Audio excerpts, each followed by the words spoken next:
Hi everyone, and welcome to yet another controversial Better Mankind video. I think subconsciously there must be a part of me that enjoys the onslaught of nasty comments when I make videos like this. But the fact remains that there's way more evidence that supports the theory that we never went to the moon than there is to support that we ever did. Now there are many reasons that prove we never went to the moon.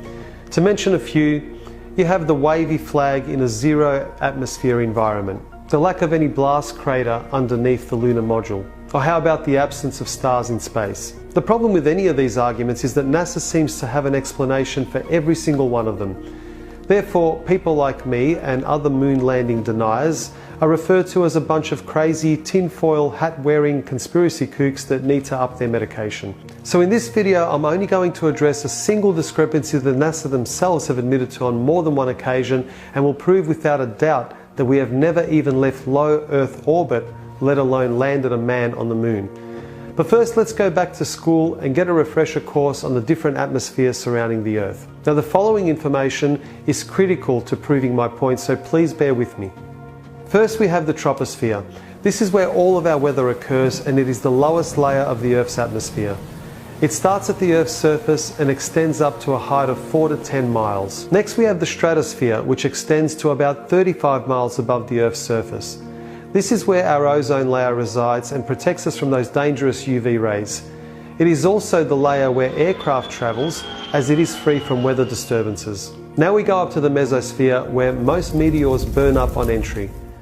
The mesosphere stretches up to 50 miles above the Earth's surface. Next we have the thermosphere, and this layer extends up to 400 miles from the Earth's surface, and the air here is very thin. Also, temperatures here start to get really hot, ranging anywhere from 200 to 500 degrees Celsius and 500 to 2000 degrees Celsius in the upper region. And last but not least is the exosphere. The temperature in the exosphere can vary from 0 to 1700 degrees Celsius. The exosphere is the outermost layer of the Earth's atmosphere and is around 6,200 miles from the Earth's surface. Now, according to NASA, low Earth orbit is around 1,200 miles from the Earth's surface. So before I tell you the reasons why it is impossible for us to go beyond the exosphere, or for that matter even past the thermosphere, have a listen to what some NASA experts have to say about this topic. As we get further away from Earth, we'll pass through the Van Allen belts, an area of dangerous radiation. Radiation like this could harm the guidance systems, onboard computers, or other electronics on Orion. But Orion has protection. Shielding will be put to the test as the vehicle cuts through the waves of radiation. Sensors aboard will record radiation levels for scientists to study. We must solve these challenges before we send people through this region of space. Hang on. So what you're saying is that in order to send humans through this region, we need to solve the challenge of getting through the Van Allen radiation belts? But I'm confused. Didn't you already solve this challenge back in 1969 when you sent astronauts to the moon, and subsequently 5 other times after that? But we're also really pushing the boundaries in terms of where we're going forward with exploration. I think humans are naturally driven to do this, and this is really the beginning, I think, of human beings leaving low Earth orbit. I certainly plan on being around to see that. So she's a NASA astronaut, but I guess no one bothered to tell her about the first time that we left low Earth orbit. I guess she might be a little too young to remember. Here we have another astronaut that wasn't told about the moon landing 48 years ago. The plan that NASA has is to build a rocket called SLS, which is a heavy lift rocket. It's something that is much bigger than what we have today, and it will be able to launch the Orion capsule with humans on board, as well as landers or other components to destinations beyond Earth orbit. Right now, we only can fly in Earth orbit. That's the farthest that we can go. We only can fly in Earth orbit. That's the farthest that we can go. And this new system that we're building is going to allow us to go beyond and hopefully take humans into the solar system to explore. So the moon, Mars, asteroids, there's a lot of destinations that we could go to, and we're building these building block components in order to allow us to do that eventually. Once we travel beyond low Earth orbit, the crew will be exposed to larger amounts of radiation. So we have to design both the crew protection systems and our electronic systems to withstand this radiation. So that would mean that Neil Armstrong, Michael Collins and Buzz Aldrin We're a tough bunch of SOBs able to withstand all that brutal radiation, considering these challenges are still yet to be solved. So how is it that we had the technology to achieve this amazing feat back in 1969, but we're still working on the technology in 2017, almost half a century later? Well, I managed to find a very clever and well-informed astronaut that will totally straighten things out for us and explain exactly why we're not able to return to the moon and break through those Van Allen radiation belts. Have a listen to this clever chap. I'd go to the moon in a nanosecond. The problem is we don't have the technology to do that anymore. We used to, but we destroyed that technology, and it's a painful process to build it back again. This guy, oh boy.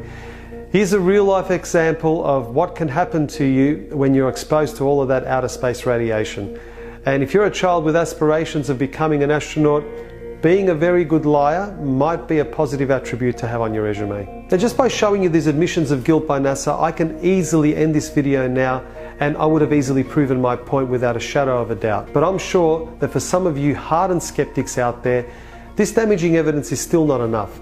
So let's take this theory of mine to the next level. This here is the lunar module now proudly displayed at the National Air and Space Museum.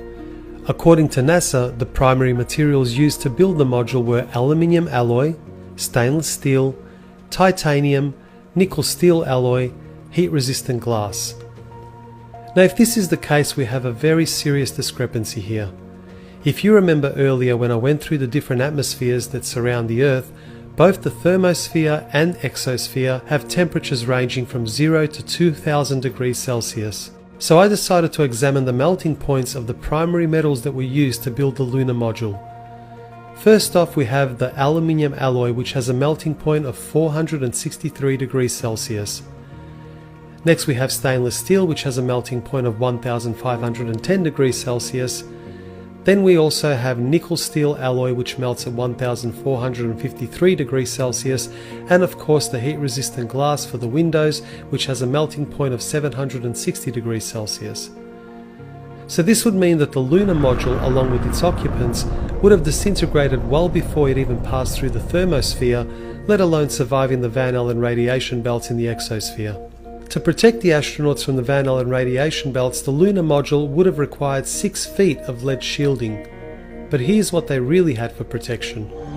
Obviously, the only shielding they had was the literally paper-thin outer hull of aluminum, and their suits consisting of glass fiber, some aluminum fibers, and silicon rubber. It's very interesting concerning radiation that the astronauts were protected by a thin film of aluminum, when here on Earth they put a lead shield on us when they take a dental x-ray. In conclusion, when NASA themselves admit to never having left low Earth orbit, and the fact that we don't even have the materials that could withstand the extreme temperatures and cosmic rays in space, how on earth can anyone believe that we ever went to the moon?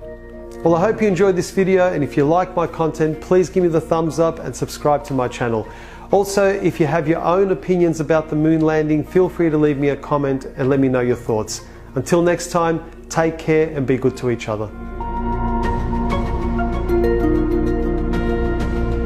believe that this nation should commit itself to achieving the goal before this decade is out of landing a man on the moon and returning him safely to the Earth.